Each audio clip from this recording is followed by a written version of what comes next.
ஜன்சங்ல இருந்து தொடங்கி, ஜனதா பார்ட்டியிலிருந்து தொடங்கி, ஜனதா பார்ட்டி பாரதிய ஜனதா பார்ட்டியாக மாறி இன்னைக்கு எந்த நிலையில் போய் நிற்கிறது என்று நீங்க பார்த்தீர்கள்னா, குஜராத் லாபியுடைய அடிமை பார்ட்டியாக மாறிவிட்டது. இதற்கு முன்பு அடல் பிஹாரி வாஜ்பாய், லால் கிருஷ்ண அட்வானி, முரளி மனோகர் ஜோஷி, ஜன கிருஷ்ணமூர்த்தி, வெங்கையா நாயுடு போன்ற நபர்கள் இந்த பதவியில் இருந்தார்கள்.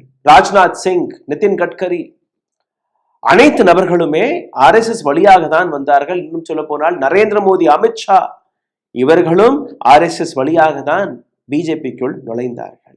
ஆனால் இன்னைக்கு ஒட்டுமொத்த அரசியல் பயணம் மாறிவிட்டது.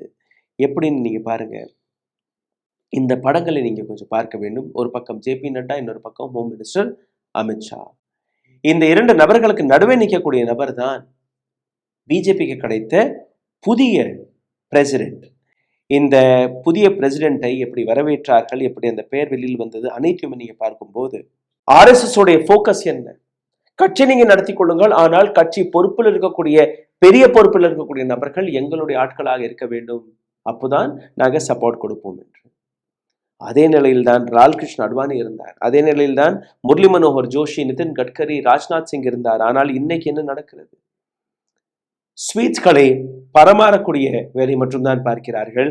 நீங்க பூமாலைகளை கொடுங்கள், வாழ்த்துக்களை சொல்லுங்கள், அவ்வளவுதான். இதற்கு மேல எதுவுமே கிடையாது. சங்க பரிவார் அமைதியாக இருக்கிறது.